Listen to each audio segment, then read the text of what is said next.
কৃষ্ণচন্দ্র অর্থাৎ স্বামী রূপী আছে তিনি এসেছেন। শয়নকক্ষে গিয়েছেন, বিশ্রাম আগারে তার চরণ সেবা করে ঘুম পাড়িয়ে দিচ্ছেন। চরণ সেবা করে যখন ঘুম পাড়িয়ে দিয়েছে, বাইরে বেরিয়ে এসেছে। ভগবান কিন্তু আজকে ঘুমানোর জন্য আসেননি।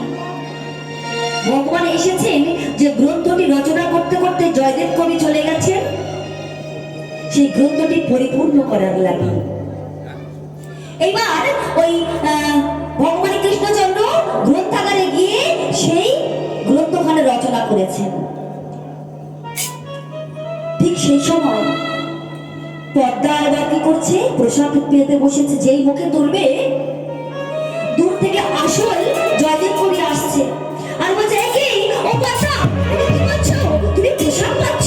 হ্যাঁ, তুমি ভগবানকে ভোগ নিবেদন করলে না?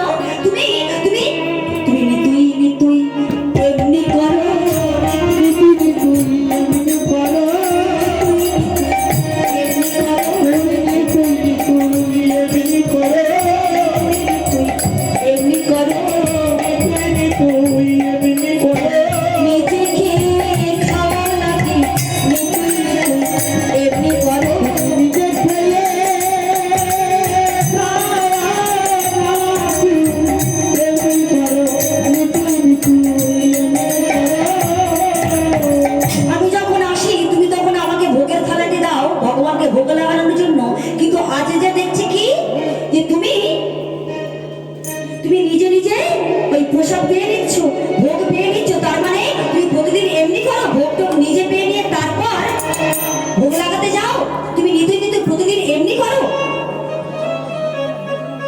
এমনি করে যখন বলছে, তখন পদ্মাবতী একবার ঘরের দিকে তাকাচ্ছে, একবার বাইরের দিকে তাকাচ্ছে। কি হলো?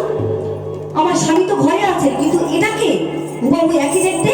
হ্যাঁ, আমার ঘরে পতি আর বাইরে পতি, আমার ঘরে পতি আর বাইরে পতি, ঘরে পতি আর বাইরে পতি। কি হলো আজ? ঘরে পতি আর বাইরে পতি, ঘরে পতি আর বাইরে পতি। কাজী আমি কি তবে গোলাম সতী, ঘরে পতি আর বাইরে পতি।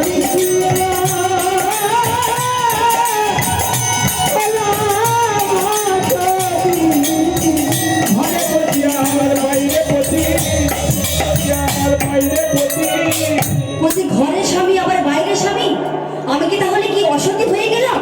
এ কি? এমনি করে যখন বলছে, এবার জয়দেব কবি এসে বলছে, কি